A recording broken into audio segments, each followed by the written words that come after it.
it doesn't necessarily mean that these numbers reflect the true measure of the progress of the insurance industry in Indonesia. But GDP is all we have. It provides a numerical basis for international comparisons. And the problem is, it lacks quality of data. Anyway, moving on. Swiss Re called the advanced markets was in 2017 $3,517 US. That is the kind of budgetary amount of money that each person spends on insurance in the advanced markets. It was slightly up from the previous year, only very slightly. Life spending actually declined, and that was just around about $1,900. So you can see a per person spend in the advanced markets, you're talking about nearly $5,000 US. Wouldn't it be great if the day when the day comes when Indonesia spends $5,000 per person for insurance?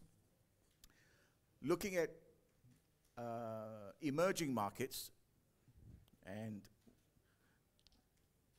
ASEAN countries are included in the emerging markets table, the number drops substantially to an average of 166 compared to the 3,500, of which $92 went to life insurance and 73 went to non-life.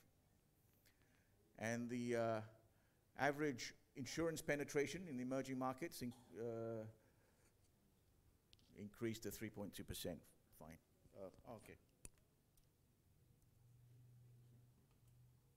Oh, this is the arrow. Right. First of these graphics to put some context to the numbers that we will be seeing. We look at the GDP, but we also have to look at the population base. So, when we look at ASEAN, I've selected 5 countries.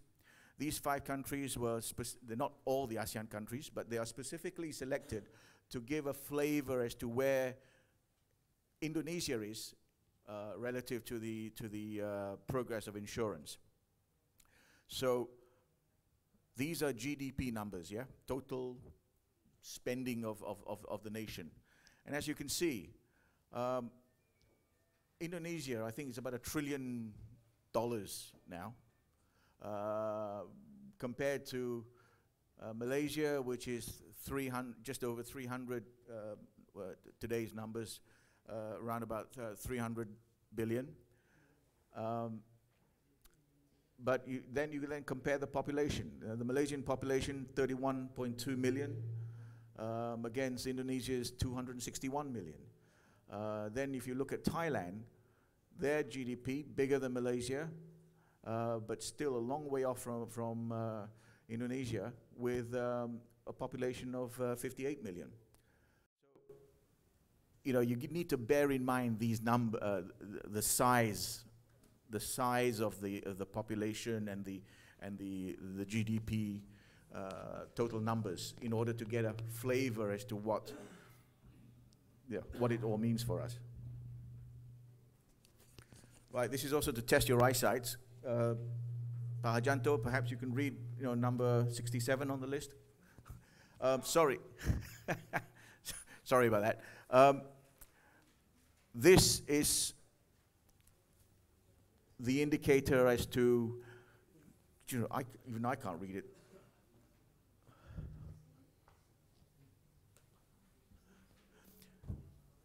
Okay, this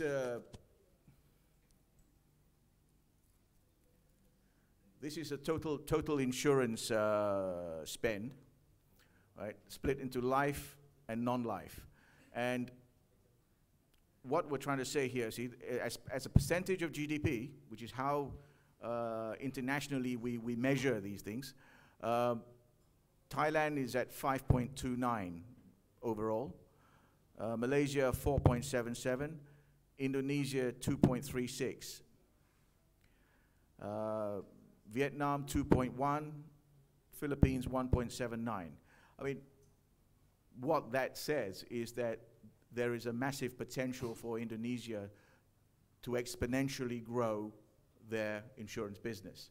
That's very clear, and you can see the split in terms of, I guess for most of us here, we are probably non-life, involved in mostly non-life. Apologies if there are any life brokers. And here, the Indonesian penetration for non-life is barely 0.5%.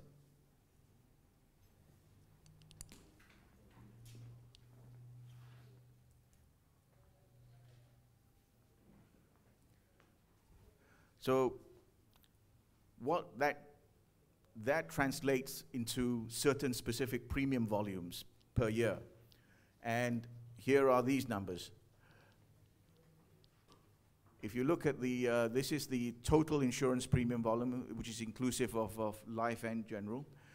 As you can see, Indonesia actually tops the table at just under $24 billion. In terms of total premium contribution. And yet, you saw that the insurance penetration was less than 3% compared to Malaysia at 5-point-something%. So what I'm saying is that for the stakeholders in the industry, they are rather happy that we're talking about the size of the cake is around about 24 billion, rather than putting all that effort into Malaysia, which is a saturated market with limited growth potential.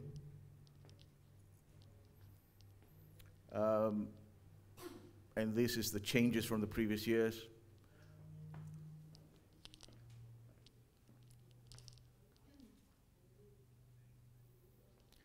Now, if you reflect back on those emerging market numbers, they all appear to be fairly low, but yet, the emerging markets accounted for 20% of global premiums, right? Up from 5% from 20 years ago. So 20 years ago, they were growing at about 5%. Now, it represents 20% of the total global premiums. And that's from emerging markets. And the word emerging is exactly what it is. It continues to emerge, it continues to grow. And in this rather sophisticated donut chart, you can see we look at emerging markets outside of China as in yellow, right? So this was year 2000, right? And the yellow is where our numbers would be there. And you can see in 2010 it grew further, and in 2016 it grew yet even further. And note that in comparisons with anything to do with anything in the world, whether it's economic, commercial, cultural, or social, or whatever, or military, you must include China. And you see the whole segment there of emerging markets, including China, it's a bigger number. Oh no, questions? Ah.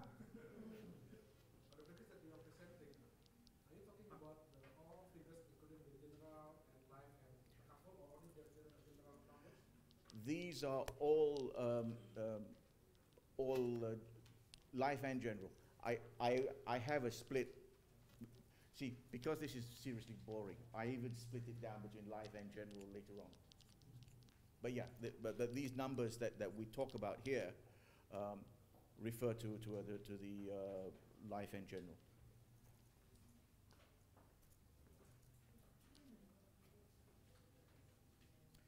So, macroeconomic indicators from Indonesia. These are, I thought, two interesting charts. The first chart, you can see the progression. This is the insurance sector. This is the growth of the financial services sector in Indonesia from, goodness me, can't read it, from that year, but you can see it's a steady growth.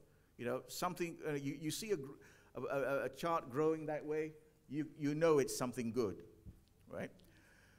And then you look at this chart, which then looks at up to 2016, from 2013 to 2016, the percentages of non-bank financial institutions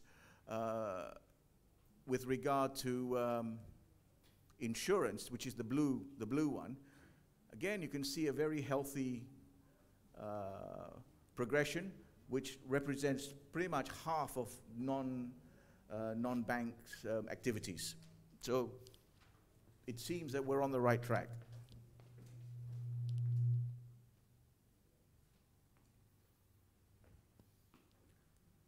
So, how do we measure the progress? Okay, this is something we're all very familiar with. The number of companies, life companies, 61. Goodness me. Well, yeah, it's in there. Reinsurance companies, 7, including the Sharia operation of Indo-Re. And this donut chart gives you the split between retained premiums, which is the gray, and the reinsured premium, which is the blue and the light blue. I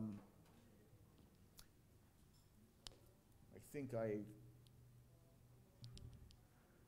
okay, now we drill down into the specific of non-life premiums. Here you can see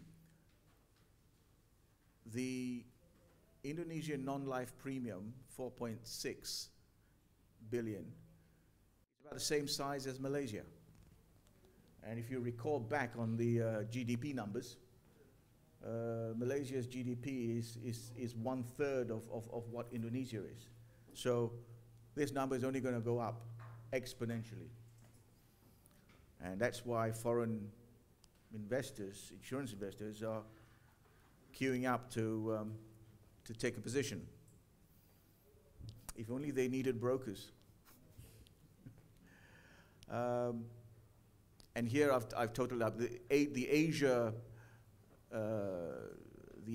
totals in terms of, okay, sorry, there's another interesting number in terms of market share, global market share. Indonesia is 21.21%, and that is out of a total of Asia of 24.48%.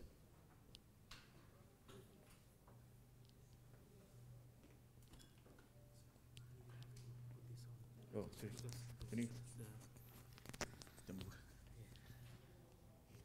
Because the live streaming class cannot hear you clearly. Oh, sorry. There's live streaming classes as well. Oh, hello. Yes. Do you have the information on the premium for non-life before tariff? Well, actually, those premiums technically. No, this is tariff came in when? 2014. Yeah, this is after tariff. Yeah, these numbers are after tariff. So I assume that after tariff, before tariff, our premium is that cheap. Yes, definitely premiums was cheap. Very cheap. Yes, but which means, yeah, but yeah, I mean, even so, I mean, to reach 4 billion, even with tariff, I think it's you know, we're very much headed in the right direction.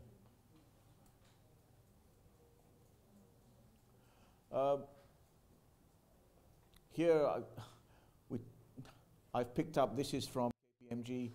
They talked about, you know, the distribution channels. Most of the numbers that you see are geared towards property and motor. So it's not a surprise that we talk about independent agents and bank assurance, and like all good things, we talk about digital. you know, they don't really focus on the broker market itself, because these are more consumer lines kind of orientated. This reaffirms the fact that Indonesia, like most other Asian developing countries, we are heavily focused on property and motor vehicle, and that's before we get compulsory third-party liability, if ever that comes in. But obviously the motor here is because it's through the compulsory requirements of the leasing. But still driven by property. I mean, as an example, you can see here, 12 billion and 13 billion, compared to even health, it's still running at just under 4. So very much still leading it.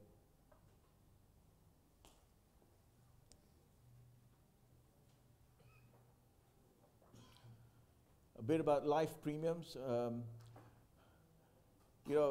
When you talk about the insurance industry as a whole, I guess, as a broker, I have to say that we have to recognize that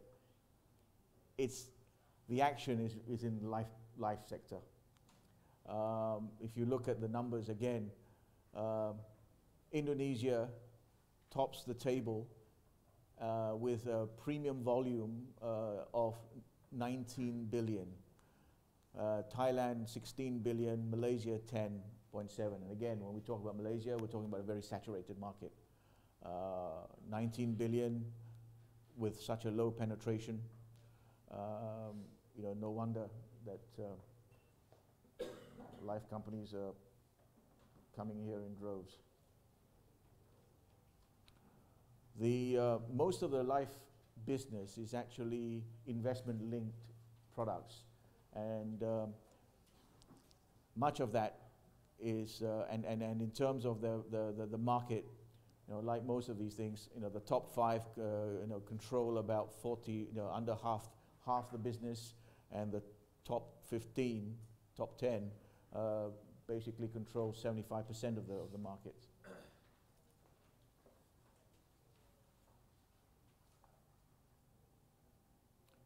This is a comment about the fact that life is actually generally consisting of investment-linked policies, where the investment forms the biggest part of the premium itself.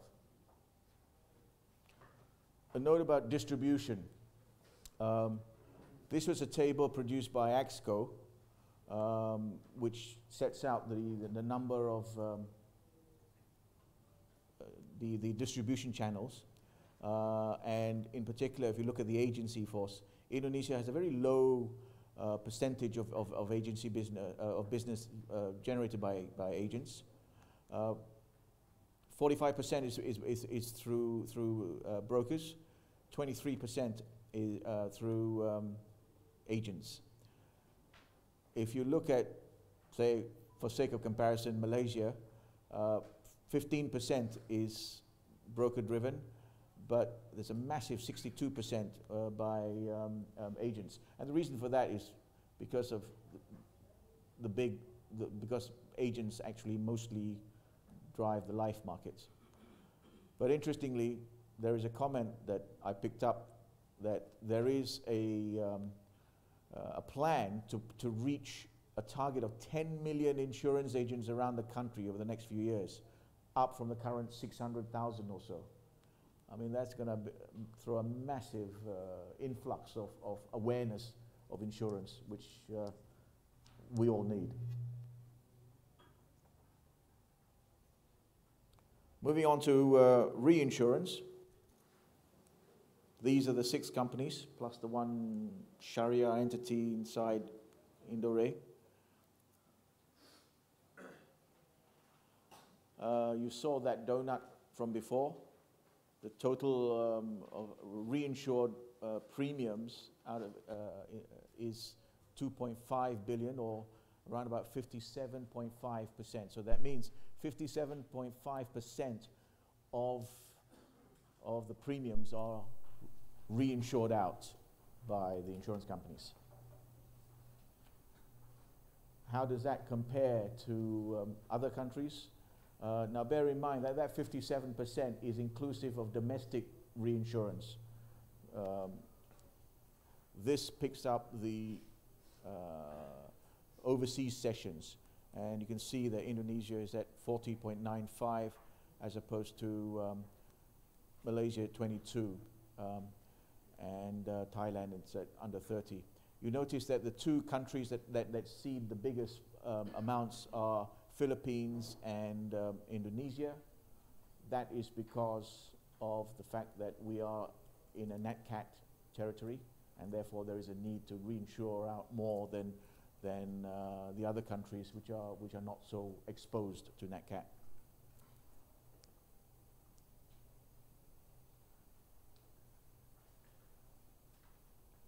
Financial strength of insurance companies. Believe it or not, some of us may remember that a number of insurers have failed in the last 10 years, and solvency ratios of some insurers are still quite volatile. Over the last 10 years, 24 licenses have been revoked, and since the establishment of OJK, including revocation of licenses, and 4 insurance companies have failed with an estimate total deficit of just over 906 billion rupiah. Well capitalized, but it's still a risky business that requires a lot of cash. This next slide is a graph. Names of the insurance companies are suppressed, but these are Indonesian insurance companies that actually you can see that they have been, they're well, their combined ratios, their solvency ratios were way off the scale, and one or two of them were seriously off the scale, and it took them a while to try and bring them back, and even then that remained a challenge.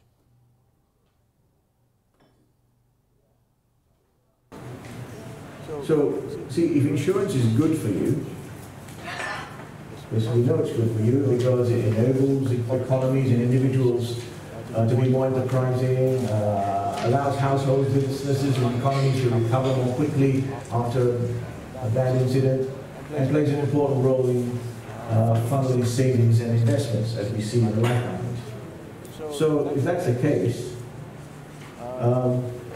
actually, most of the world's catastrophic events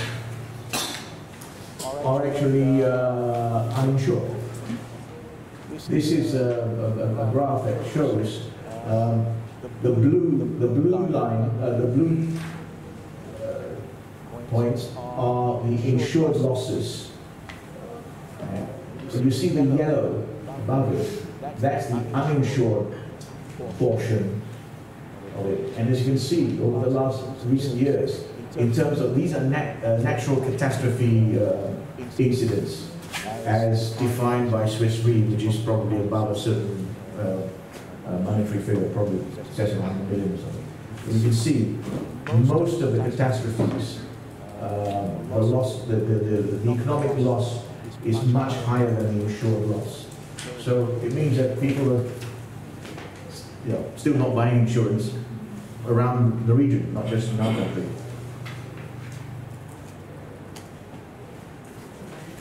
So insurance is growing rapidly in emerging markets, but there are still significant protection gaps, very clear. Risk transfer solutions plays an important role in emerging market growth and development, but the value of insurance is underappreciated. I think all of us in this room can well appreciate that statement. Right? Knowledge of how insurance works is important for making well-informed decisions and bolstering stakeholder cooperation. But at the end of the day, as we all discover every time we go out and meet a prospect, whatever size, whether individual or corporate, why would anyone want to buy a financial instrument they don't understand? unless they're forced to by the banks. So, you know, I think this calls for deep reflection in terms of, you know, all of us in this room, where, you know, what is our role relative to making, you know, building that trust between the prospective buyers and us. Because it's very difficult to sell a promise to pay. Yes, we promise to pay when something bad happens, you know, anytime during this next year. How do you quantify that, and how do you believe that? Because I think the classic thing, you know, I had the pleasure of starting work in insurance in the UK, in London,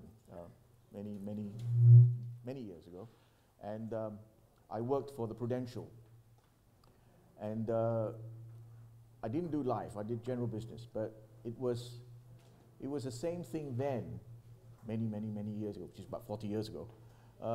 There is this general mistrust about insurance people. And here we are, 40 years on, with all the advancements of technology and all that, there still is this mistrust of insurance, the product, and the platforms that these products are accessed from. Yes, sir.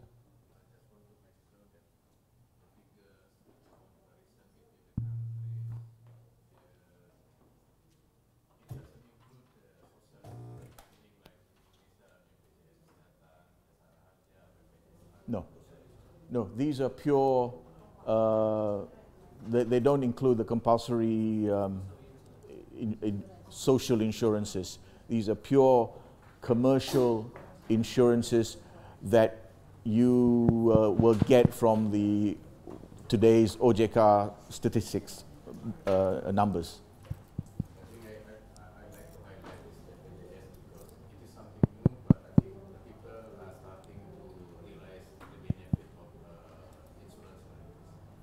Yes, in fact, this is a good point, but I have a personal view about national health insurance schemes.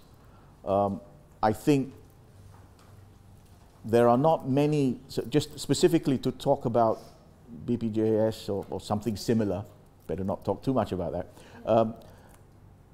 It is very difficult to maintain that, the scheme for the long term, unless there are some very strong elements of controls in terms of the actuarials, the treatment facilities, etc. Because actually, if you look at medical insurance around the world, there are not many examples of successful healthcare financing models.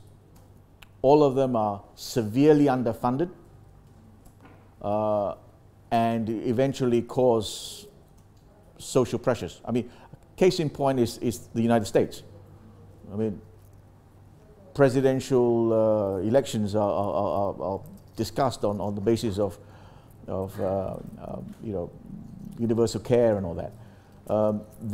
Like certain countries like Germany and all that, they actually they have insurance laws that don't allow insurance companies to lose money over medical insurance because it's such a volatile business.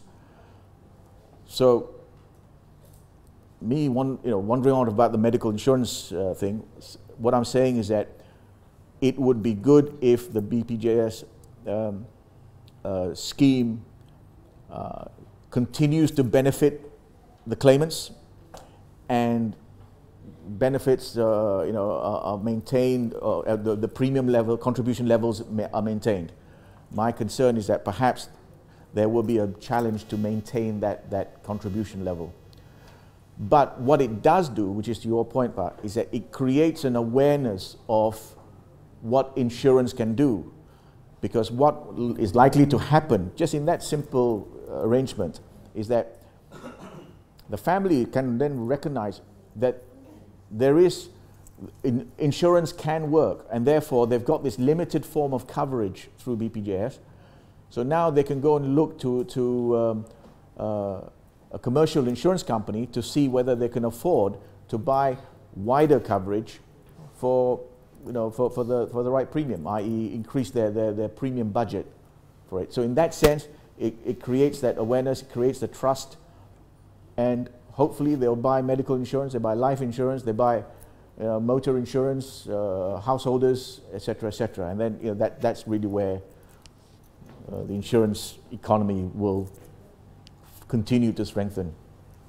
Sorry, I've waffled on. Is that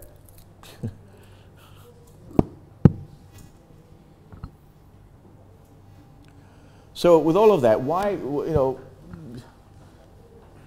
do we say that Indonesia is exciting? Well, you can see from this chart, even though it's some old stats, right? Indonesia is the largest economy in ASEAN. I mean, that is a fact. We all know that. We live and breathe it.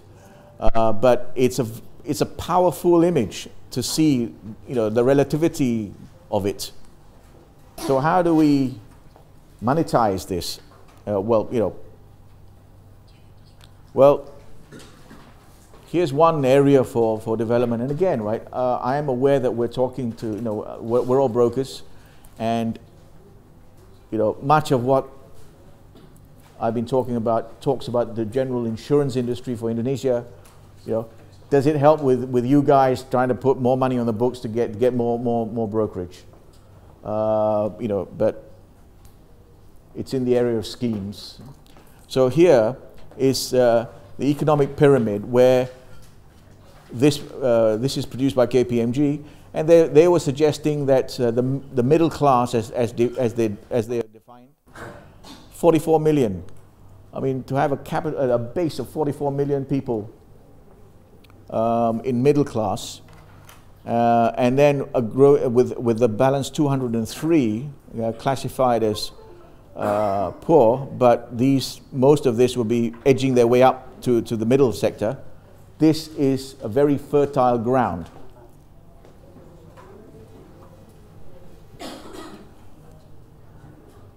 Another chart that says that the consuming class, right, there'll be an 18 million additional Indonesians to join the consuming classes by 2030. Sorry, this one? Oh, okay. Okay. You now have to coordinate. Wait, like, nope. What this slide is suggesting is this. Be there in a minute. What this slide is suggesting is the same thing as what was said earlier about the 80 million people coming in. But here they've made the point about the fact that there's a big chunk of people, big chunk of the population I'm going to use this pointer. Sorry. That have this consumer spend of 2 million per month on all kinds of routine household expenditure. This is the people that we're trying to reach at. And by the way, these people, when they start spending, they're going to be needing more plastic bags and containers and all that. So that means there'll be more factories set up, etc., etc. So there is a chain reaction to it. I mean, again, what I'm saying is there are not too many countries in Asia that can present numbers and dynamics like this.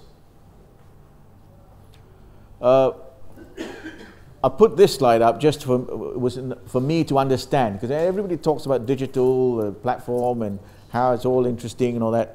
So I wanted to understand exactly how are we categorized, you know? So because there is a huge percentage of the population, another huge percentage of the population, that have actually grown up in the internet era. They didn't go through having to understand insurance agents or you know, going to the shops. They are more familiar with online engagement. And that trust has to be built from that platform. It's not going to be built through, 50 branches around the country. So, the definition is that, the older guys, people like me, are known as baby boomers. They're now in their 60s. Then you've got Gen X, Y, and Z. And then Gen Alpha. Right? And it's these guys. I mean, like the Gen Alphas are, like in a few years' time, they'll be old enough to hold a smartphone and start buying things. And we would like insurance to be one of them, and we would like it to be a scheme that one of you guys are actually managing.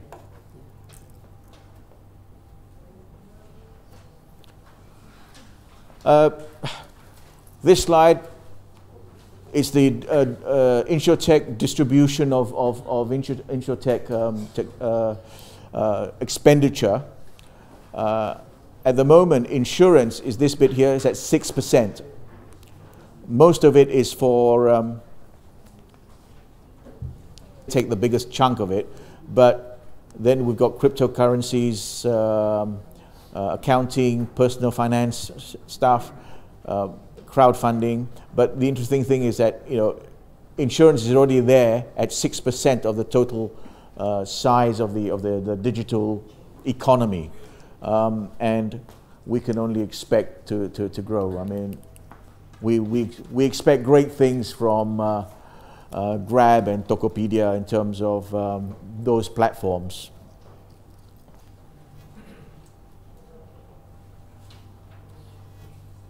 So there, again, as a reminder, the key elements that make it interesting, that we need to think differently about our business, the products that we sell, this promise to pay, because,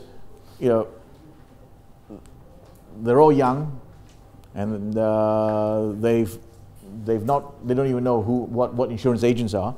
And against this background, you've got this high internet penetration, you've got high mobile phone subscriptions, and Indonesia is famous for being one of the most active social media users.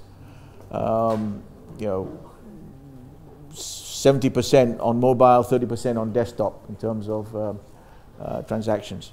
So there appears to be opportunities here. So looking at our insurance industry, what can we expect? Information, once digitalized, is going to be used to improve processes across the insurance value chain. So we'll all be replaced by computers, actually. Policy and claims management is becoming more efficient. Areas of application of artificial intelligence and smart analytics. And integration of cognitive computing systems, voice recognition. I'm reminded of two things.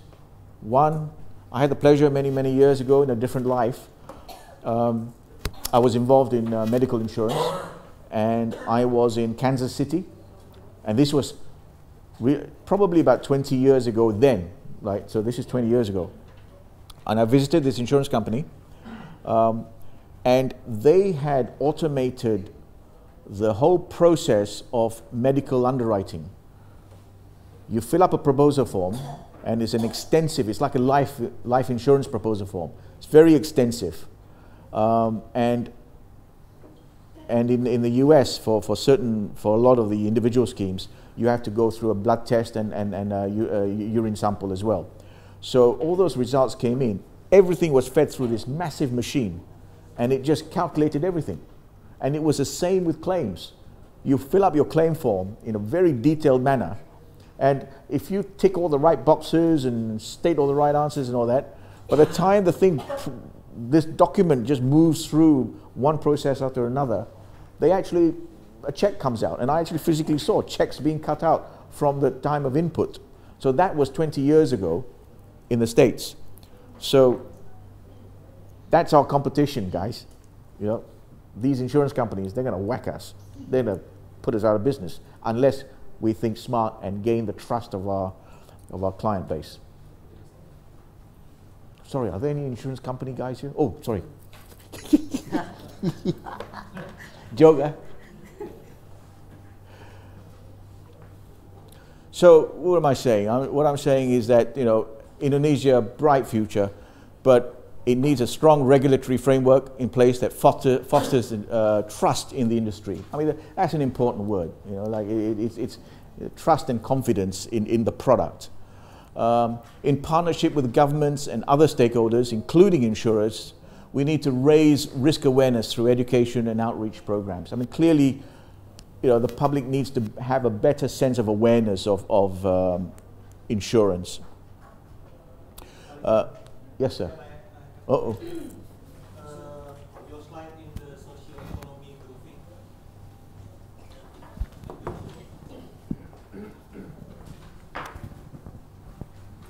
Yes. I look this. There are four kind of the generation in the. Was it? Yeah, four generation. Generation X, generation Y, and generation Z, and generation Alpha. Yeah. My question is, what we want to get from this information as the insurance practice, or yeah, from this information. From this information. Yeah, what we should do get to or anticipates that. What we need to anticipate, in my opinion, is how do they think when they are buying something, how they think the decision process they go through from the time of creating the desire to executing the purchase, right? I'm saying it's actually very different than how perhaps I would go and buy something. They see, like, as one example is that some young people, and maybe this is in the West, right? They will, if they see an insurance product that is not environmentally friendly or green or whatever, they just say, oh no, I'm not interested in that, they go for this, right? And what does it take to be environmentally friendly? It might be just your promotional material just says, oh, this is printed on you know, recycled paper. You know, these are big important things for them, for their consideration, rather than the actual price. Okay? Actually, all of us will probably recognize when we deal with corporate, right? It's all about budgets and price.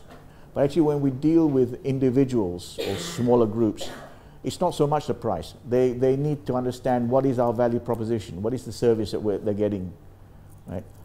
And also, if in terms of, if you look at these the giant foreign insurance companies, they are pushing out, you know, schemes, you know, for householders, for personal accident, for motor. Actually, those schemes that are marketed through these platforms, in the old days it was through the mail, right, the direct marketing bit.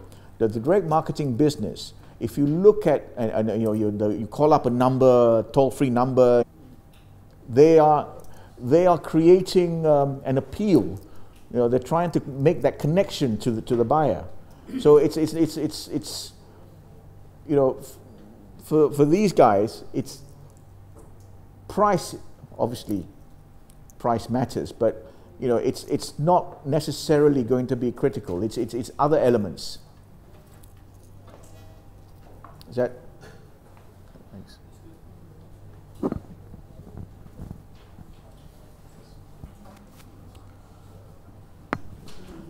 Yeah, the other point about technology that I was going to say, that again I recall just very recently, last year, an ex-colleague of ours, he's now back in Malaysia. He's a management consultant. and now works for a Malaysian government think tank, and this think tank also funds projects. One of the projects that they were looking at was this particular life insurance company had something that you can do a scan of the on the face, and from the scan of the face, it's enough to trigger off some basic health questions that or get some basic health information. So, you know, we can see that eventually the consumer and individual business will head towards the low touch to the point of no touch.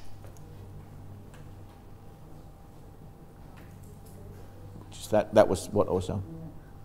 So, 6 o'clock, I think the future's so bright, got to wear shades. Yes.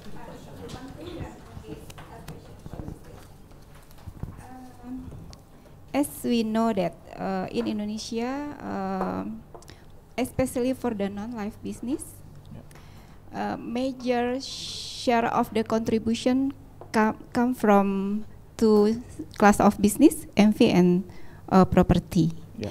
And as we face right now, that we have a quite hot issue regarding to the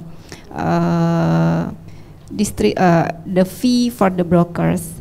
What is your point of view to maintain our share as a distribution channel that will be used by the client regarding to this issue for next year, for this year? I mean, thank you. Well, that's an easy question. I think, in all honesty, that's a question on all our minds, you know, in terms of how to manage it. What I would suggest, actually, is this is the basis for a discussion, probably afterwards, because it's not going to be an easy answer. We'll all have our opinions on it. You know, at the end of the day, my brief, again, right, my personal opinion, as brokers, we really need to differentiate ourselves in terms of how we would go about doing this, because the problem is we are entirely dependent upon, you know, a bit like what I was saying here in the last couple of slides. We are entirely dependent upon the cooperation and of the other stakeholders to get a consensus. And you know, we're not going to get a consensus because someone's going to break the ranks. You know, for as long as that happens, you know, we're going to be struggling, and you know, it affects us. So I personally don't have a clear view on this. I think some of you guys, most of you guys, will probably have a lot sharper views and relevant views on it. And you know, perhaps afterwards, you know, after Salat, we can kind of just take it up for a while, because I'm not the best placed person to provide a useful kind of response. Yes, sir.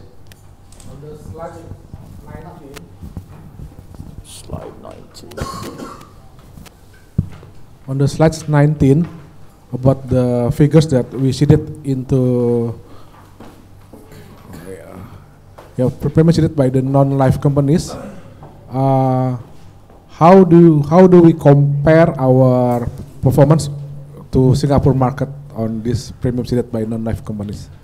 Okay, I purposely did not include Singapore because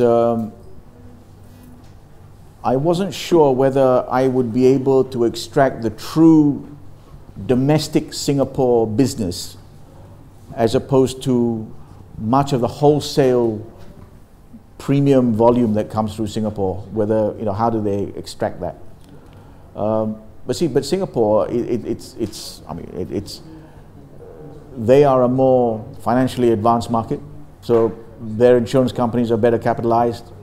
They are in a completely non-cat zone, so their capacity to retain is a lot more than a country with a nat cat area. You know,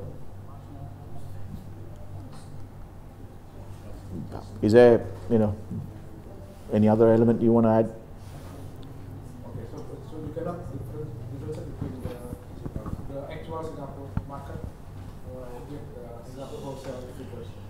I think I probably could have, but to be honest, what I did was I did not want to use Singapore because it would just distort our, you know, see, I thought these 5 countries, they're in a broad range of we're developing around about the same level, right?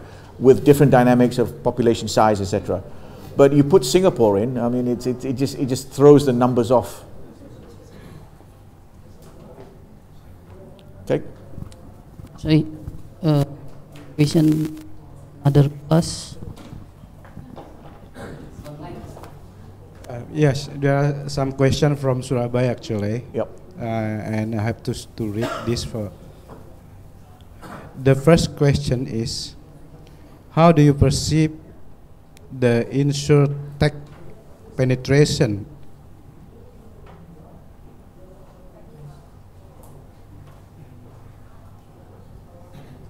Penetration in Indonesia towards the Indonesia's economic growth in the future. And the second question is,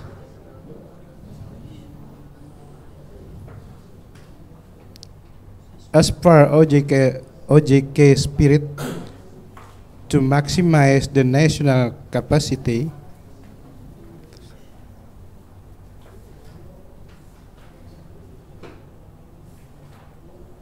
as insurance or reinsurance brokers, what value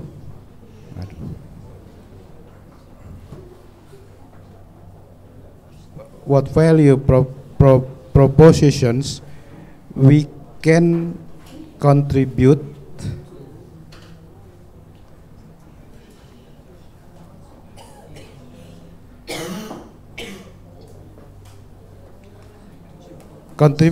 to support this intention? Okay. There are two questions. Okay, thank you. With the first question, with regard to the InsurTech, the potential for InsurTech, I think Indonesia stands probably best placed in ASEAN countries to benefit from it, mainly because from the statistics that we showed before, there is this significant, the dynamics demonstrate that the Indonesian population is a lot more tech savvy and has grown up with this in this environment of trusting the phone or the information from the phone, which means that aggregators, or people in the aggregator business will be able to take advantage of that. And so people like, as I mentioned earlier, Tokopedia, Grab, they are not, ojek companies anymore. They are platforms for premium collection or financial ecosystem. So, those are just the 2 most famous ones that we know of. There will be lots of others where if it, as an example, my view, if someone had a project to talk about an online project, if they did it in say Malaysia or Thailand, the potential for success must be much lower than the potential for success in Indonesia because of the familiarity of the consumer base that's using it.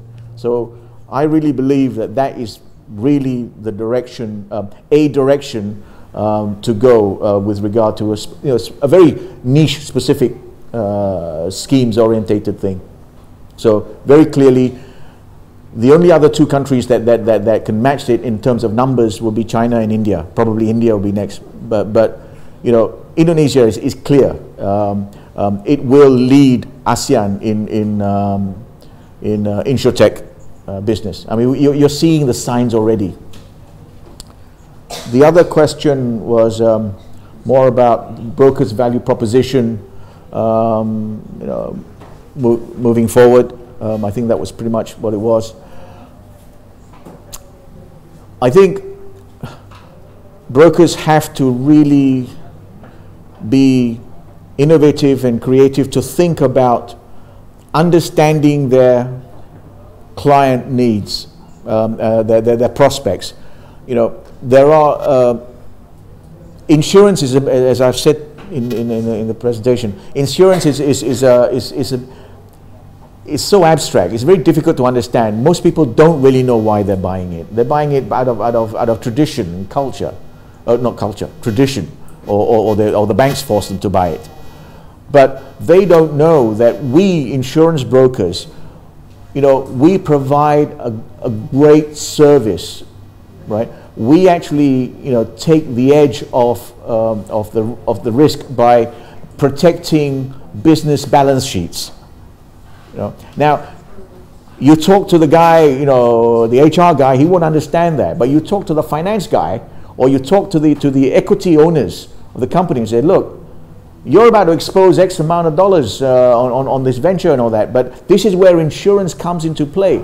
Once they understand this kind of discussion to see where, you see, insurance is basically, you know, risk management, taking an element of risk that was always there, taking it out and allowing them to use that capital elsewhere. If we can, you know, articulate that in a clear way to the prospects, in whichever, and the clear ways, whichever way. It may be, you know, over a bowl of bakso noodles, or it may be at the Shangri-La, but whatever it is, once you make that connection to the prospects, they've got a need. They never recognized that they had the need.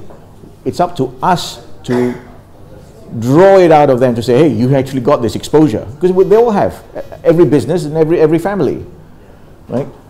And relative to, you know,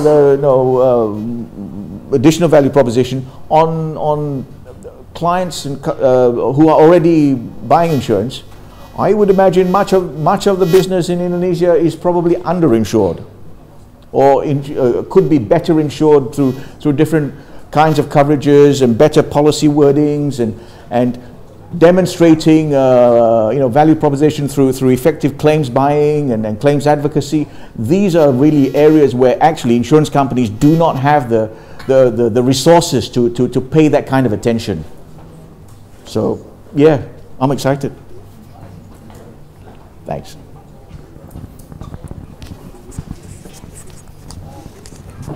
Baik, Bapak Ibu, kita break dulu ya. Masuk kembali nanti jam 6.30 seperti biasa. Terima kasih. Take off for me. I can't see. Yeah, sorry.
Bapak Ibu ya. Selamat. Okay, thank you. Okay, welcome back. Now, reinsurance. I've only got about 150 slides to go through. Joking lah, you know, there's only about 40. Sorry, I'm gonna hold this lah. Not really. Where did you put it before?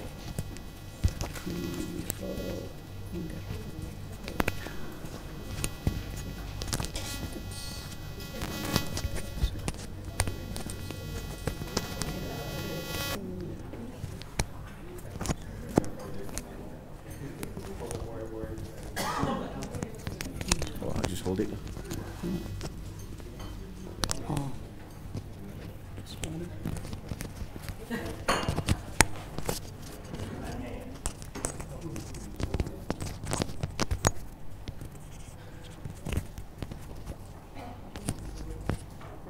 Thank you.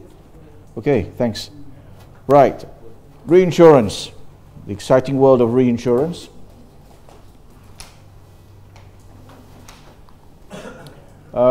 Basically, we're going to cover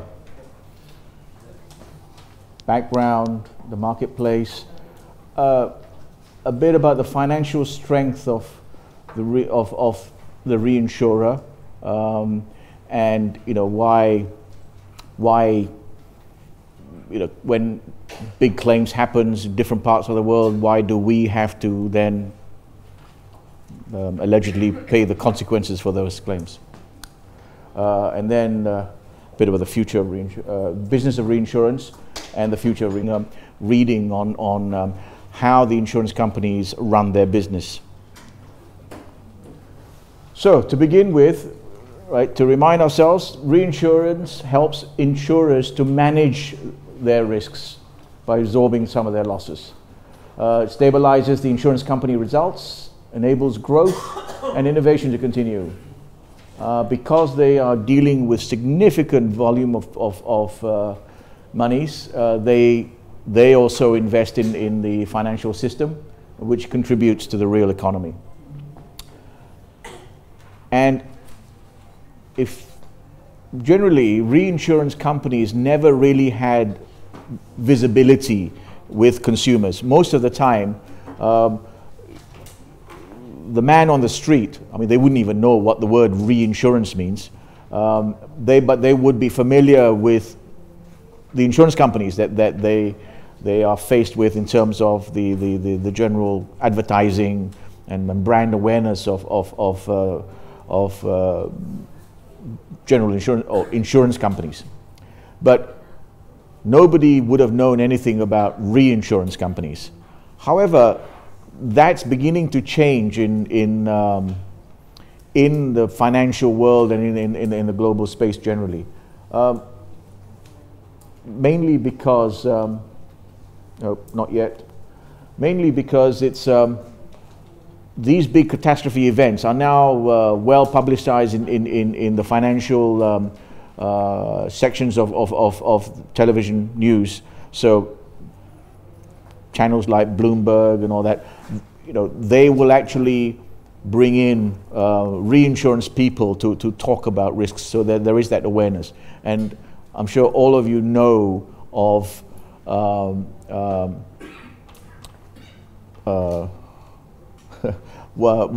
Warren Buffett, one of the richest men in the world. He heads up a company called Berkshire Hathaway, and Berkshire Hathaway have their own insurance company. And because of people, flamboyant people like Mr. Got his name now. Warren Buffett. I'm getting old, but no.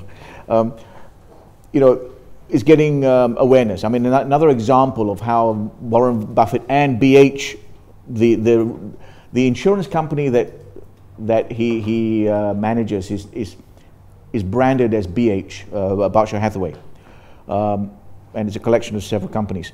But he came into Asia basically because of the Thai floods. I mean, if you remember, Thailand was hit with an unprecedented flood, which was not at all predicted or modeled by insurance companies. Nobody expected the flooding to be the extent that it was. And it caused a major problems for insurance companies, because it affected the motor and automotive industry in that area, which was all completely flooded.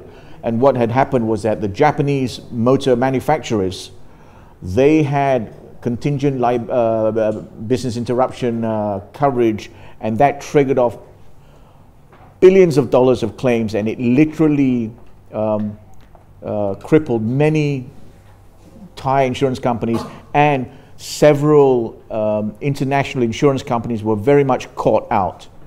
So much so that one or two of these insurance companies, they actually had to come to Mr. Warren Buffett and actually do a deal with him where BH came in and pumped in significant billions of dollars for a fee for these insurance companies, so that they can pay their claims and eventually pay BH back. And so BH made a lot of money out of that turn, because the cost of contingent capital from BH is very high. Net result is that BH is now all over Asia. So, but there are lots of other stories in the financial sector of media that picks up all these reinsurance related events. So yeah, they're getting greater prominence. It all began as the first recorded reinsurance contract is allegedly to have happened, they've even got a specific date, 12th of July in the year 1370. There was Mr. Grillo.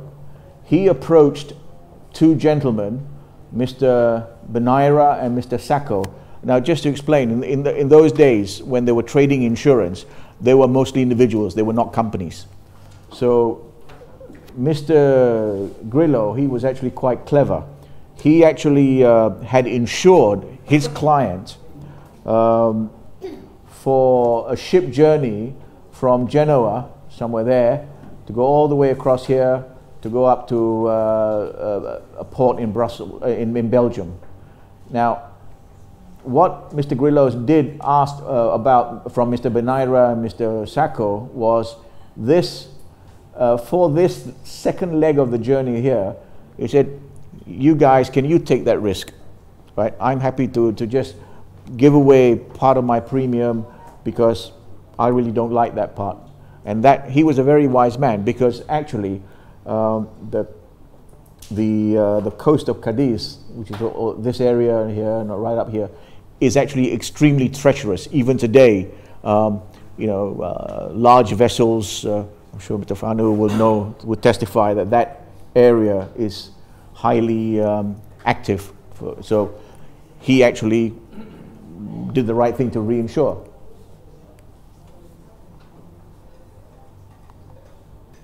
So, more history lessons. Every time there was a big fire, 150 years ago, they created a reinsurance company.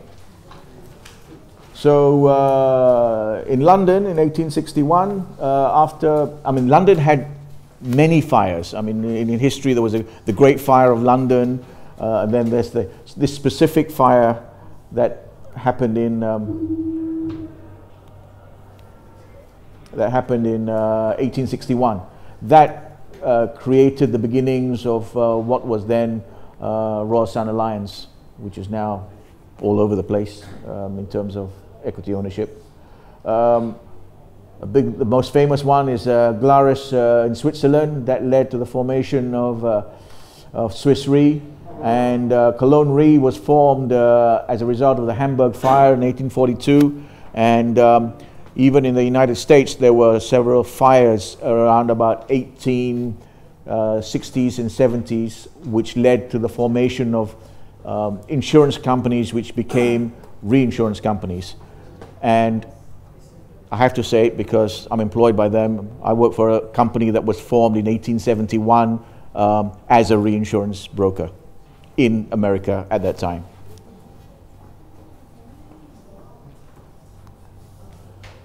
So, alluding to what I was saying about the high visibility of reinsurance and the impact it has on the economy, right? We are all familiar with the events, and in the detailed reporting and the dissemination of information in the news, there will have been clear references to the insurance process and specifically reinsurance. So the most famous one is 9/11. For all of us who can remember, that was the last time that there was a really specific and decisive hard market as a result of an incident. And that hard market lasted for maybe a couple of years or so, but it really was hard. I mean, it was almost instant. It happened in September, and I remember in Malaysia, we actually certain major clients felt the pressure when reinsurers literally turned on them, and they were doubling and tripling premiums and deductibles and cutting coverages, and they were getting the orders. I mean, that was how bad it was. I mean, happy days for brokers, though. One of the biggest losses seen is Hurricane Katrina, because it hit all the U.S. housing residential area. Then the Tohoku earthquake and tsunami, which including the Tokyo, the power station in Tokyo that caused the nuclear leak. Thai floods, Hurricane Irma. I will talk more about Hurricane Irma. Irma actually is associated with, there were 3 separate winds that happened at this, one after another. Harvey, Irma, and Maria. Then there was this massive earthquake a couple of years ago in Mexico, and parts of Central America as well.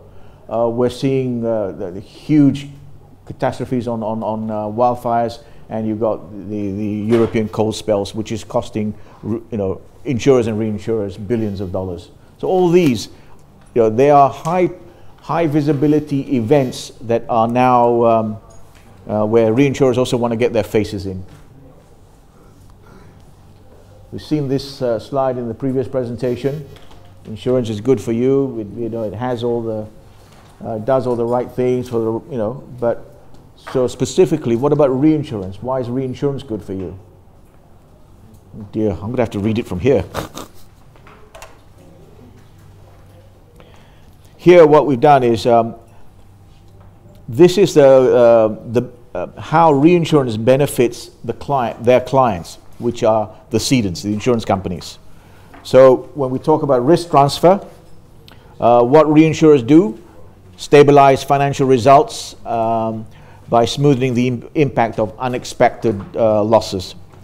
The benefits for the clients, the insurance companies, clearly would be they become more attractive investment propositions and will benefit from the reduced cost of capital because they don't have to allocate that capital to pay for these large losses which can be reinsured out. Risk finance, what the reinsurers do, it offers reinsurance as a cost of effective substitute for equity or debt. So instead of saving it up and borrowing it, same thing as insurance companies really, you release that equity to better use because you're paying for this contingent capital. So the capital is freed up, and underwriting and increases underwriting capacity, and allows you to grow your business as an insurer. Information supports clients in pricing and managing new products and expanding geographical footprint. That's clear. The more capacity, the more knowledge we have about the business, the more we can do reciprocal, the more we can expand our footprint to start doing, say, business in Brunei or wherever else, not just necessarily Malaysia, or have a more global territorial scope. And this just adds to growth. So these are the benefits to the reinsurance benefits, how it benefits the cedents. How does it benefit the society at large? Well, when it comes to risk transfer, what reinsurers do, it diversifies risk on a global basis. That means, you know, somebody's got to pay for this, and if there are no insurance companies paying for it, then, you know, the owners themselves have to pay. So it's part of that global mechanism of exchange. It makes insurance more broadly available and affordable. Losses of the few over the many also applies in reinsurance. Risk finance and capital market functions. They invest obviously huge chunks of premium income according to the expected payout. They're all about statistics, analytics, and all this. So they know roughly what they can model things, and they can generally anticipate how much money they would have to release from any given bulk of premium. So they'd be able to then use that money wisely. And it provides long-term capital to the economy on a continuous basis. Just like direct insurers, reinsurers are massive investors on the stock markets around the world, as an example, plus bonds. Information. It puts a price tag on risk. That's what they do. They price the product for Indonesian insurance companies to then be able to sell it. How does that benefit society by being able to price the product? Well, it incentivizes risk-adequate behavior, which is a nice way of putting that, you know, well, if you look after your business, this is the price. If you feel that you don't want to invest to look after the business in the way that we want to, well, this is the price. This price is even more. So, you know, it helps owners of businesses to think about how they can protect themselves. So these are the advantages. Today there are about 200 reinsurance companies offering reinsurance. The top 10 life reinsurance companies account for about half the total global premium, while the top 10 life reinsurers accounts for about 2/3 of the global premium. As expected, Germany, USA, Switzerland are the three major areas of domiciles, plus Bermuda and London for Lloyd's. Now, beyond this circle, there's a number of large primary insurance companies. I mean, what you're going to see is a list of global reinsurance companies, but these are the professional Res. Beyond that, there are primary insurers who obviously write reinsurance. Their numbers are not necessarily included in some of these numbers that are flashed up. And roughly half of all reinsurance business, like all good things, come from North America, which reflects the size of the North American market and North America's exposure to natural catastrophe and liability risks. Again, I will go back to those three wins later on in terms of how they impact insurance companies and why you know it makes the reinsurance markets a little bit more volatile. Oh dear. I keep changing these slides, you know, to try and see whether we can get them any clearer. And but there are 40. I've listed 40 insurance companies. This is 20. There's another 20 on the other side. As you would expect, Munich and Swiss, they battle it out every so often to see who gets to top ranking. These premiums, they are net written reinsurance premiums. They're not gross written premiums. This is what they actually retain. And you can see in the hard copies, they're significant numbers, and you can see the difference between what they wrote last year in 2016 and what they wrote in 2017, which goes towards getting to understand the state of the global insurance markets. It's not a great place to be, which I will deal with in the next few slides. Very importantly,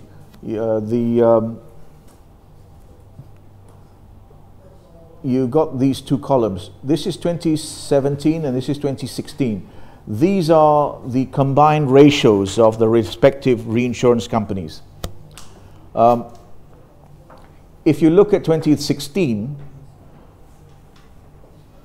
it was already being predicted that at the time, around about 2015, that 2016 was going to be, 2016 numbers were not going to be that great. There'll be the beginnings of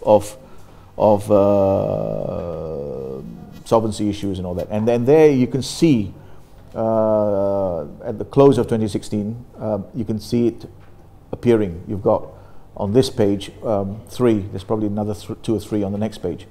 But as you then move forward into the next underwriting year, 2017, you can see they've all, all of them, most companies actually had a combined ratios of over 100%. I mean, that shows that this is a difficult environment for reinsurance companies to operate.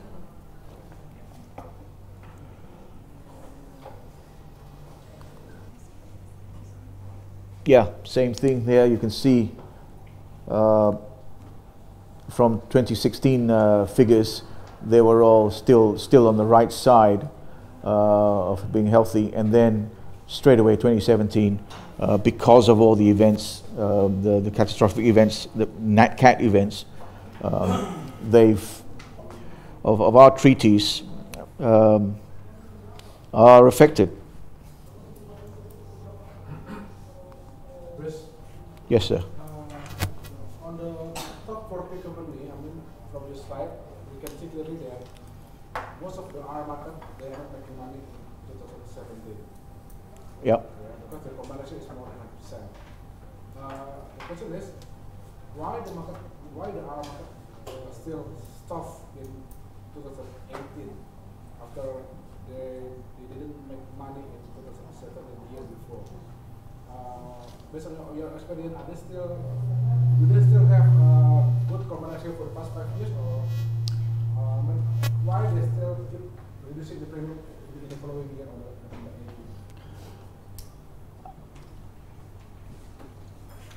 How? The answer is that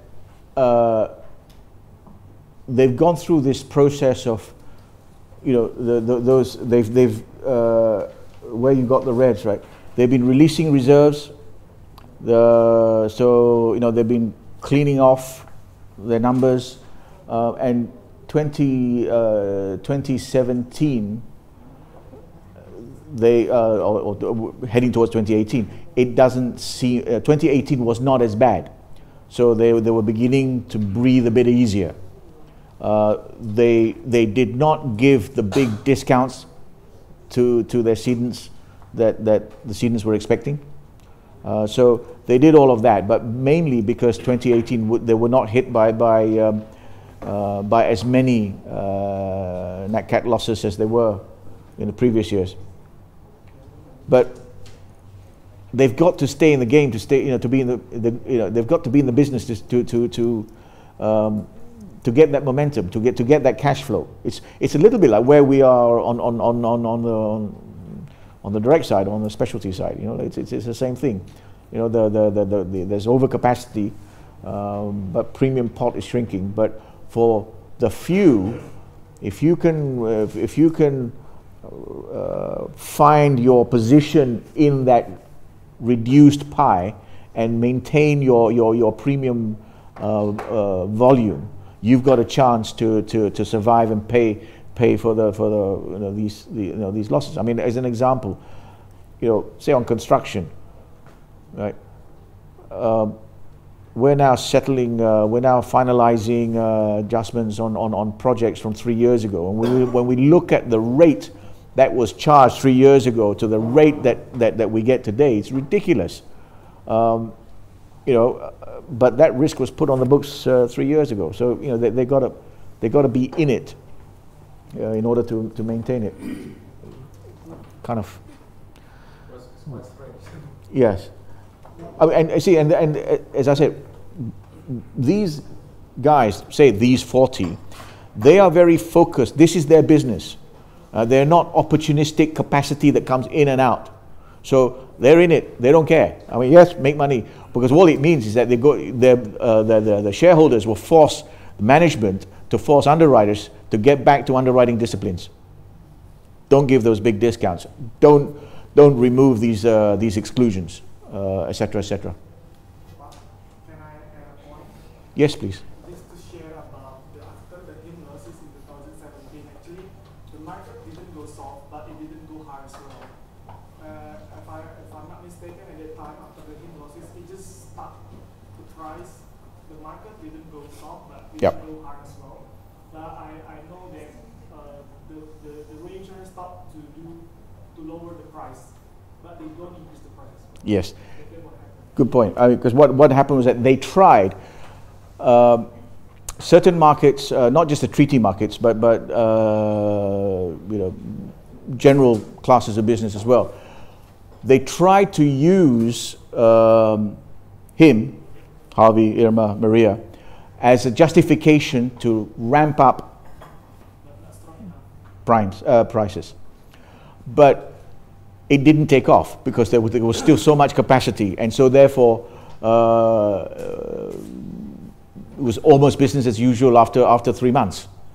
And yet, I can tell you, like within those 3 months, there were some serious casualties in terms of insurance companies.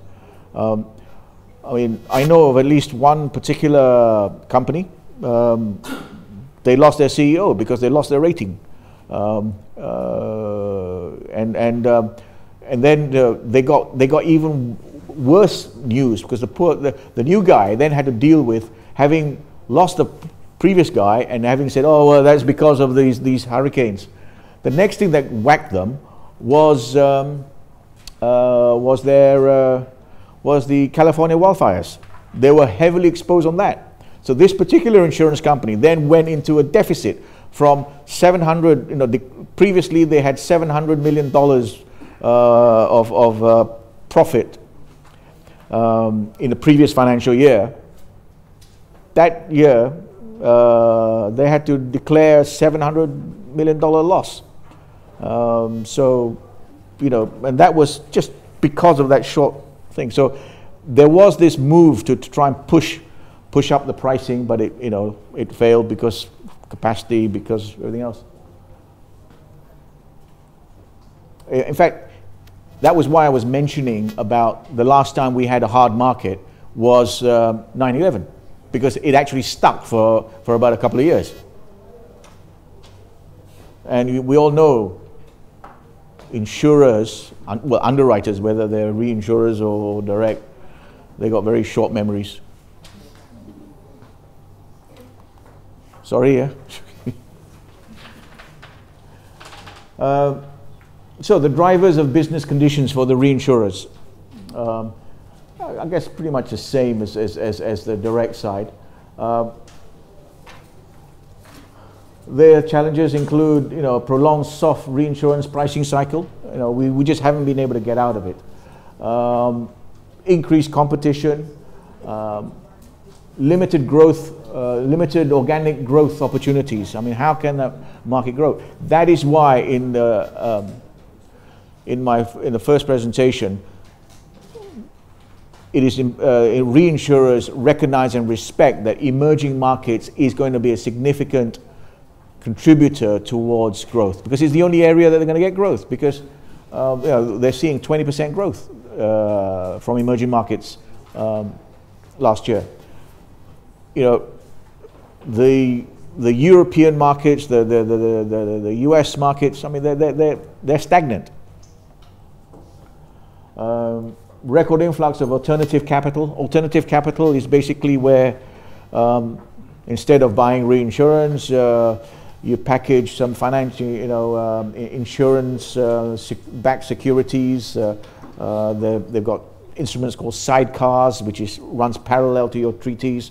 And they've got catastrophe bonds, where you go to seek funding from investors to buy, to commit to a specific time frame. There's more and more of that coming in. The low interest rates means they're not being able to invest, get a decent return on their investments. That's for sure. Mergers and acquisitions, which leads to competition for some, and last but not least is the fact that there are these large catastrophic losses. So against this very difficult background, they're still trying to make sure that they remain relevant, and they've got a plan towards decent profitability. A more detailed version of that original slide, which outlines the drivers and how it would affect the reinsurers.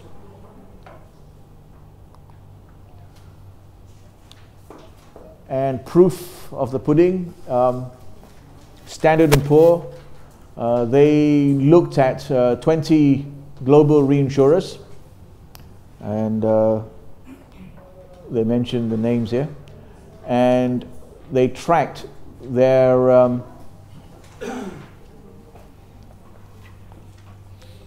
the yellow one is a return on equity. So as an investor, what would you be getting? So you can see it was dipping the wrong way right down to in 2017. Now it's going back up again, but on average, it's fairly flat. The blue one is combined ratios, which we saw in the details table just now. Combined ratios are looking pretty ugly as well. So this is proof positive that it's a difficult market that they're in right now. One way to describe it is, we've used this expression before in some of our business presentations to describe the state of the market. We use the acronym VUCA. Any of you heard VUCA? V-U-C-A. It's from the American War College. It came out of the Vietnam War era, and it describes a situation where the enemy is unquantified, unseen. VUCA stands for volatility, uncertainty, complexity, and ambiguity. So, like, who's your enemy? How do you pin it down, and how do you address it?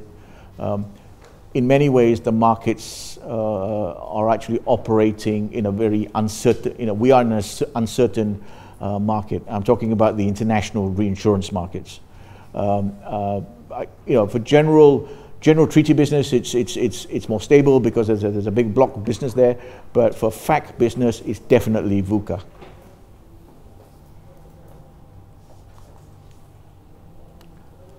So this is the performance of those 20 top insurance companies, since 2013, and again reflecting what we've been talking about, that they're struggling to break even or make money. I thought I have to put one slide in from Guy Carpentella, so they quite know what they're doing.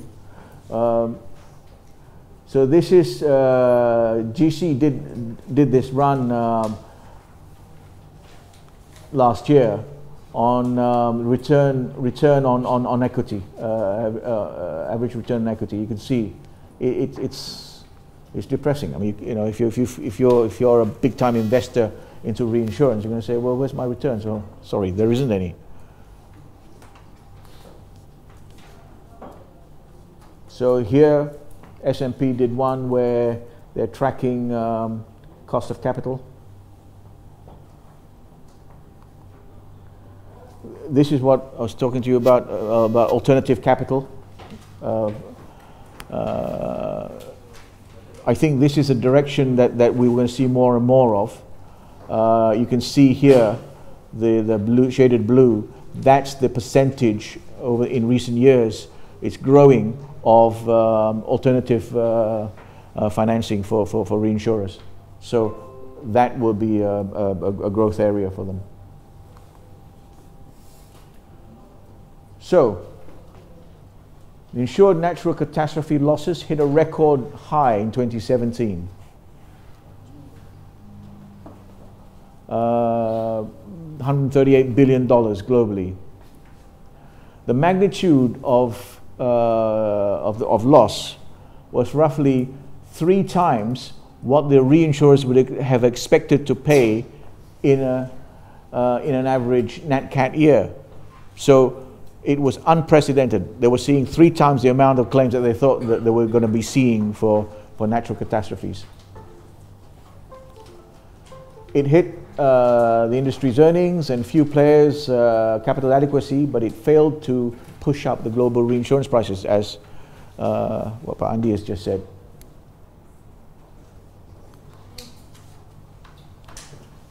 Now I want to talk to you about the impact of these losses. Right? We read about them and, you know, we kind of dismiss it, but, you know, I think it's quite interesting for us to understand exactly what it was and how it relates back to the reinsurance markets and pricing. I'll start by talking about hurricanes. Hurricanes, because if you remember, 50% of the global business, reinsurance business is North America, right? Much of it is exposed by windstorm damage. And the windstorm damage, everybody kind of holds their breath you know, for about 5 months, which is the hurricane season. This hurricane season, when it comes through, if it's particularly heavy, first it will hit the oil and gas industry with all the offshore platforms, or oil and gas platforms, down in the Gulf of Mexico. So that's the first kind of catastrophe that gets triggered off. Then, worse still is that if it then moves inland to hit all those US residential areas. Now, hurricanes, they are categorized, right? We hear them when they're reported in the news, a bit like the Richter scale. You know, they just appear to be numbers, right? Category 1, 2, 3, 4, and 5. But look, Category 1 is about 150 kilometers per hour. I mean, that is some serious damage at 150 kilometers per hour, and that's just Cat 1. You know, right up to, you know, Category 3 is 200 kilometers per hour. This is devastating, and over 250 kilometers per hour, it just becomes catastrophic. So I need you to understand the sense of the power of these natural catastrophes and what it could do to properties, well, life and properties. Okay? Now, against that background, knowing the Category 1, 2, 3, 4s, and 5s, right? Obviously, we'd panic if we see 3s and 4s.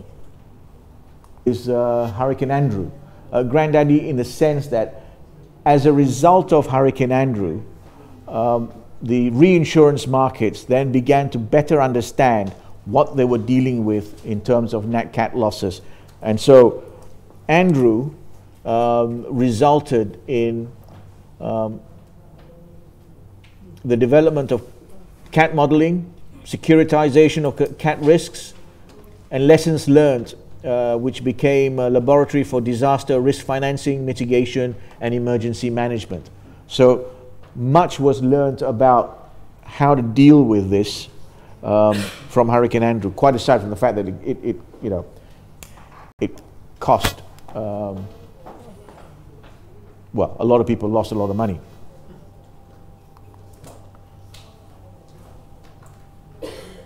Modeling cat exposures. What this table is saying is that each insurance, the S&P didn't name the reinsurers here, but each insurance company here, they were affected by US wind exposures. But they had their own internal approach towards modeling and anticipating the losses. You know, is it a 1 in 25 year loss? Is it a 1 in 40 year loss? Or is it a 1 in 250 year loss? And depending on how you rank or categorize that incident rate, it then leads you to having to top up your funds to address this. So if you think, oh, this is a 1 in a 40-year event, so therefore that's it. I'm not going to get another loss from this region for another 39 years. So therefore, my capital allocation for it is going to be calculated downwards. Well, the next insurer will say, well, actually, it's not. I don't take it as 40 years. I take it as 1 in 10 years. So therefore, I need to, inject more capital. Another company might say, oh, no, this is only 1 in 150 years. So those companies that that took big risks really probably were some of the ones that you saw where the combined ratios went terribly high rather than just high.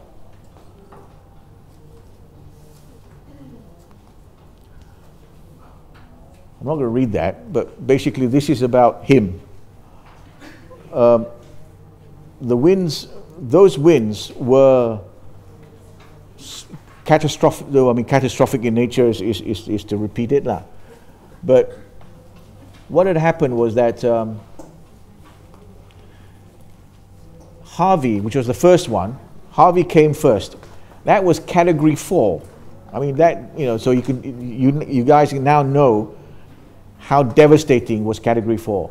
So Harvey came through and everybody panicked and went all over the place. And then came Irma. Now, Irma was headed towards being a Category 5.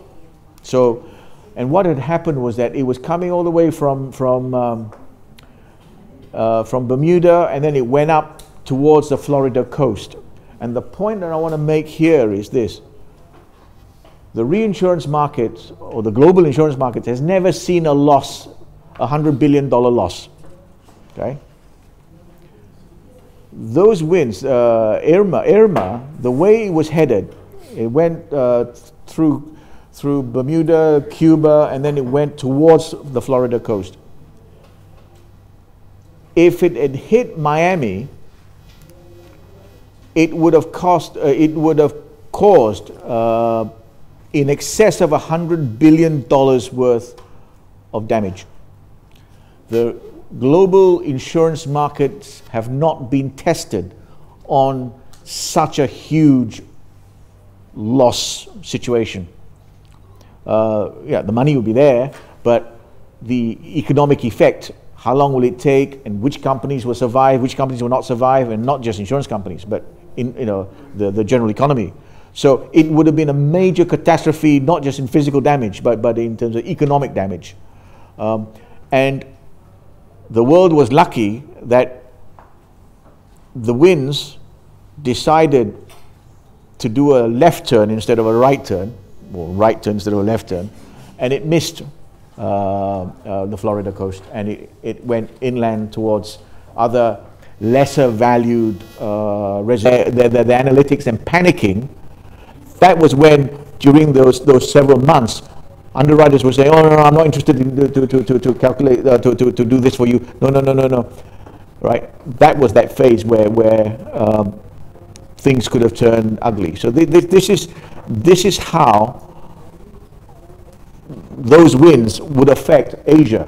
You know, those winds, the effects of those winds hit Asia, but we were lucky that you know, through the prudence of good reinsurance brokers, treaty underwriters couldn't get what they want. But you know, I'm being flippant about it. But I want you to visualize that you know, we're always there or thereabouts in respect of a catastrophic event that would cause a global issue. I mean, you know, we talk about analytics and trying to predict. We did not anticipate the Thai floods, which cost several billions of dollars, and several insurance companies, several reinsurance companies to get into serious trouble. Right? They hadn't predicted this. I mean, the wildfires are not predicted. The biggest potential exposures further down the line is actually modeling. We're woefully inadequate in modeling for flood, not just in Indonesia.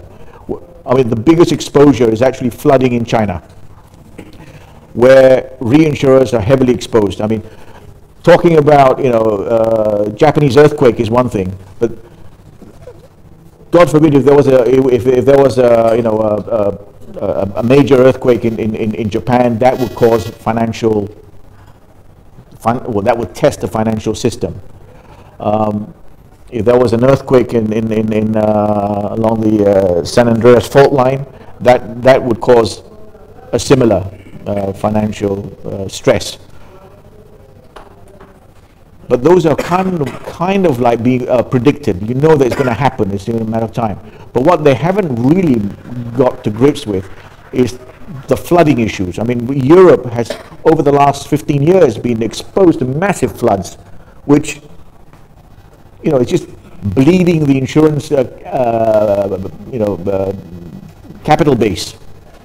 And the granddaddy of them all is if there's a massive flooding in a populated place in China, like the Guangzhou or anywhere any of the built-up areas where we're talking about millions of homes. So I want you to get a sense of how nat cat losses. I mean, we in Indonesia we live and breathe nat cat losses by way of earthquake, volcano, tsunami. These guys they have a different exposure, but those exposures are more likely to hit us, impact us more than perhaps earthquakes, tsunamis, and volcanoes.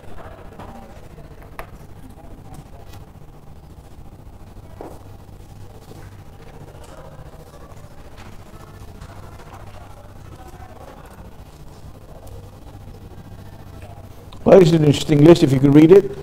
It's a list of the 2017 losses, major losses.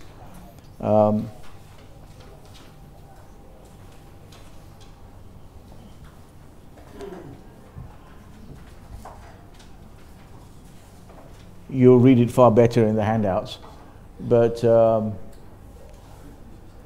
key points here: insured losses from cat events were, okay, Swiss Re puts it at 144 billion, and the other source said 139. North Atlantic hurricane season was the costliest since 2005. So in just think what it would be if we had a repeat of that. Heavy flooding events highlighted the vulnerability of today's urban environments, which is what I'm saying to you about. And you know, China is no longer, you know, all farmland and all that. China is now heavily industrialized in parts. And hurricane events of similar and larger magnitude than him will likely happen more frequently in the future. So grim reading in terms of what to expect in terms of major losses. But despite that, this is this demonstrates that the comparisons between man-made disasters and nat cats. So mankind can still produce the highest valued losses, nevertheless, even though the trend is increasing. And this just now was the top 40 losses of 2017. This is the top 40 losses, most expensive ever. And number one is Hurricane Katrina. So again, that was why I emphasize on the winds and to get a flavor of the exposures. 9/11 was 9/11 came in around here. This was at 82 billion. I said to you, right, the markets have not been tested on a claim of $100 billion. That's because the highest we've seen was 82 billion. And 82 billion technically came from 3 winds rather than the 1 wind. Oh, sorry, I'm talking rubbish here. 82 billion was the 1 wind, Hurricane Katrina, back then. But Harvey, Irma, and all that appears further down.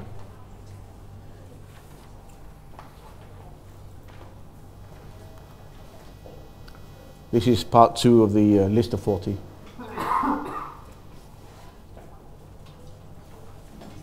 Capital adequacy slide to demonstrate to you the recent drop in capital adequacy due to the cat losses and the adjustments made by global insurers, what they had to do to inject more cash.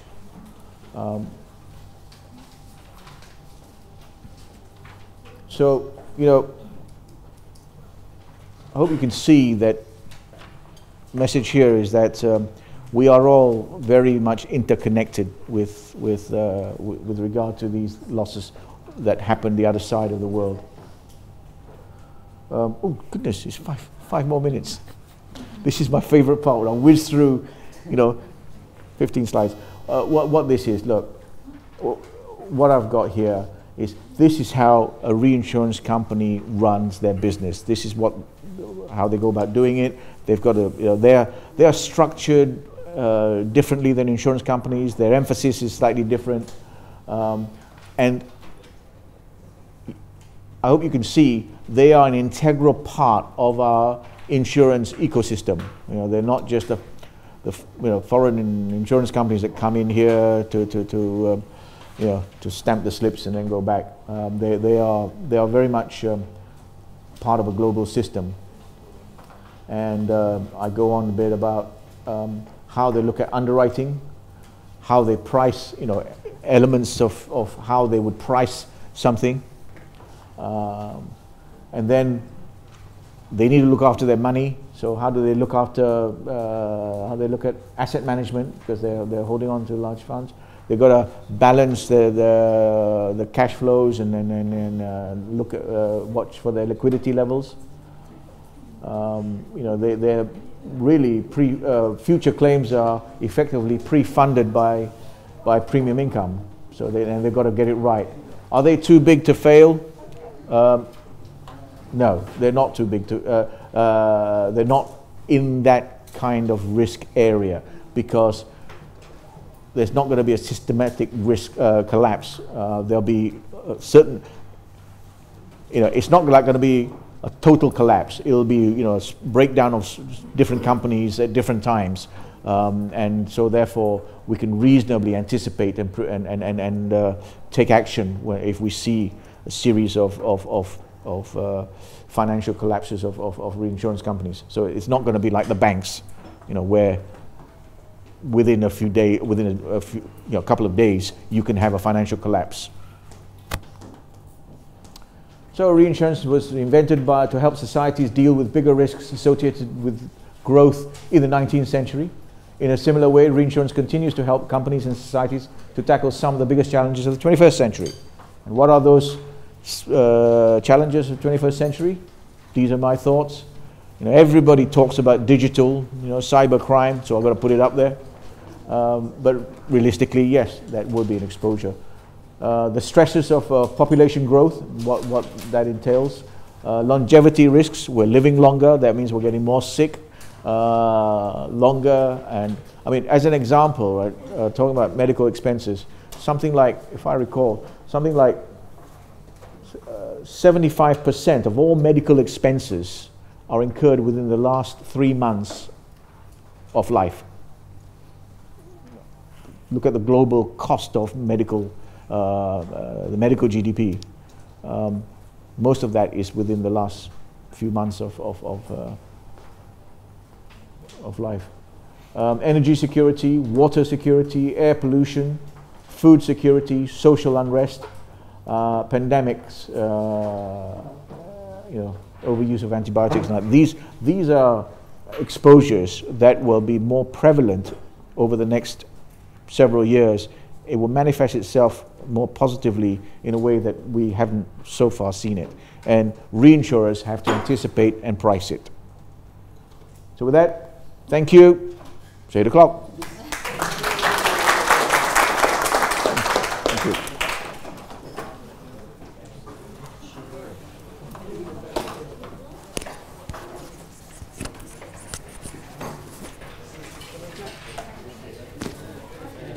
Okay. Boleh? Yeah, thanks. Can you help me? Thanks.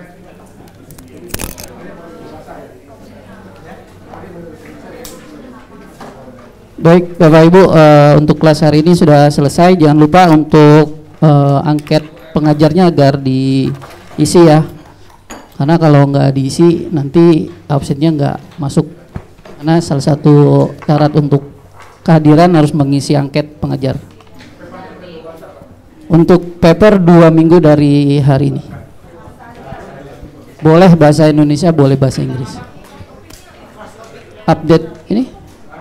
Market update?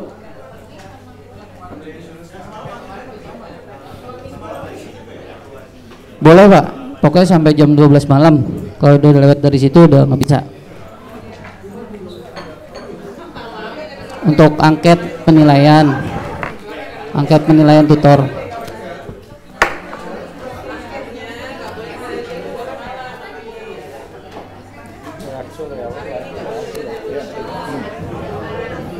Iya. Besok udah lain lagi.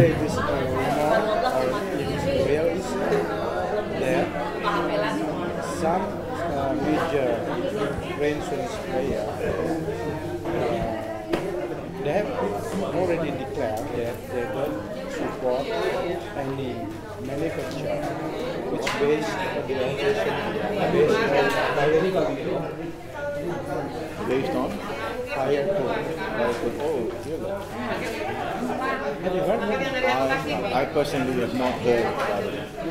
I'm probably the wrong person to ask this because, you know, but I will just find out, see whether there's any reinsurers who decided to be very, very... I heard from one colleague from London actually.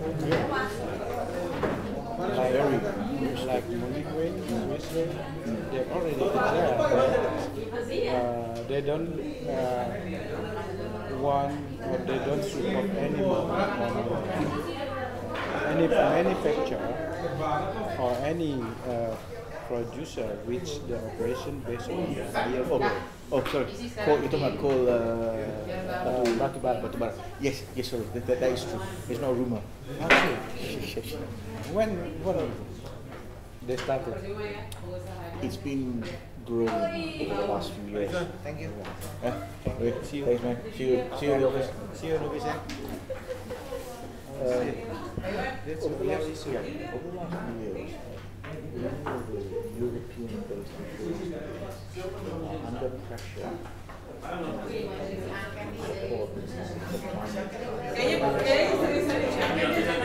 So, companies like Zurich,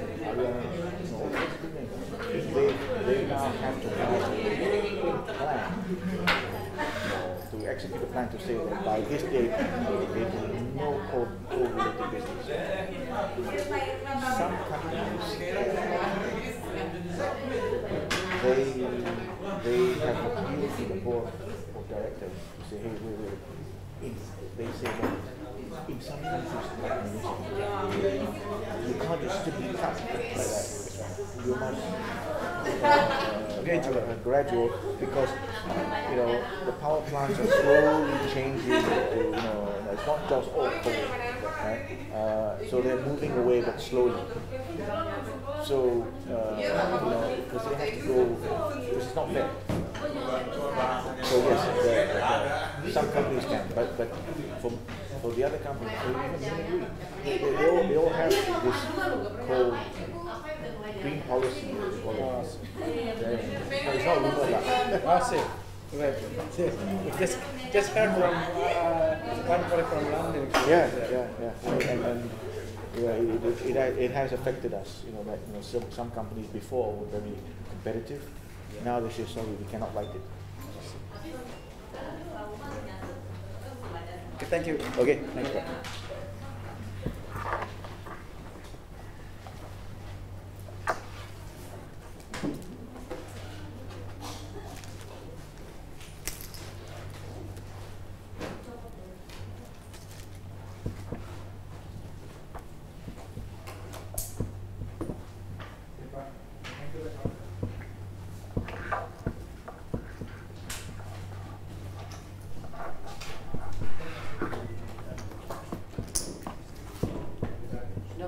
Okay. Terima kasih. Yeah, masih. Yeah, thank you. Appreciate the help. Didn't realize. And I didn't know it was my feet. Because it's not Okay. Thank you. Yeah.